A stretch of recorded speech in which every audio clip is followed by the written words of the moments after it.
অনেকেই আমাকে জিজ্ঞেস করেন আপনাদের চকলেট কেকের দাম অন্যদের তুলনায় একটু বেশি কেন? আসলে এর পেছনে যথেষ্ট কিছু কারণ আছে। আজকে সেই কারণগুলোই আপনাদেরকে দেখাচ্ছি। এখানে ১.৫ পাউন্ডের একটি চকলেট কেক আছে যেটাকে আমি অলরেডি ৭ ইঞ্চির মোল্ডের মধ্যে বেক করে রেখেছিলাম। শুধু এর কালার দেখে আপনারা হয়তোবা বুঝতে পারছেন আমি কতটা ভালো মানের এবং প্রিমিয়াম কোয়ালিটির কোকো পাউডার ব্যবহার করি। ভালো মানের কোকো পাউডার ব্যবহার করলে শুধু রঙটাই সুন্দর হয় না, কেকের স্বাদ এবং চকলেটের গভীর ফ্লেভারও কিন্তু অনেক বেশি রিচ হয়। এইবার বলি আমার চকলেট কেকের আসল গেম চেঞ্জার কি। এই যে এই স্পেশাল সিরাপটা, এটা কোনো সাধারণ সুগার সিরাপ বা কফি সিরাপ না। এই সিরাপ ব্যবহারের কারণে অনেক বেশি জুসি হয় আমার কেকগুলো, আর ফ্লেভারটাও অনেক বেশি ইনহ্যান্স হয়। প্রতিটা বাইটে আলাদা একটা রিচ টেস্ট পাওয়া যায়।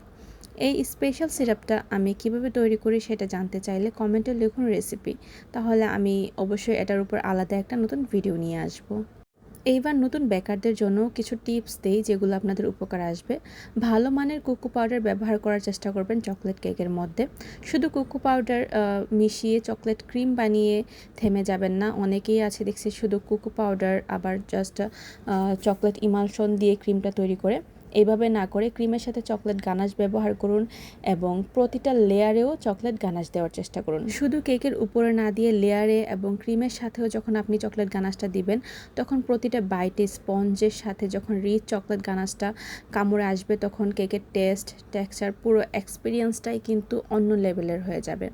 আর এইভাবেই আমি আমার প্রতিটা চকলেট কেককে অ্যাসেম্বল করে থাকি, যাতে প্রতিটা স্লাইসে একই রকম টেস্ট পাওয়া যায়। এমন আরও গুরুত্বপূর্ণ বেকিং টিপস, রেসিপি এবং আমার এই স্পেশাল সিরাপের সিক্রেট জানতে চাইলে কমেন্ট করুন। তাহলে কিন্তু অবশ্যই আমি রেসিপি দিব এবং এরকম নিত্য নতুন সুন্দর সুন্দর ভিডিও আপনাদের জন্য উপহার দিব। ভিডিওটি ভালো লাগলে শেয়ার করুন এবং কমেন্ট করে জানান কেমন লেগেছে।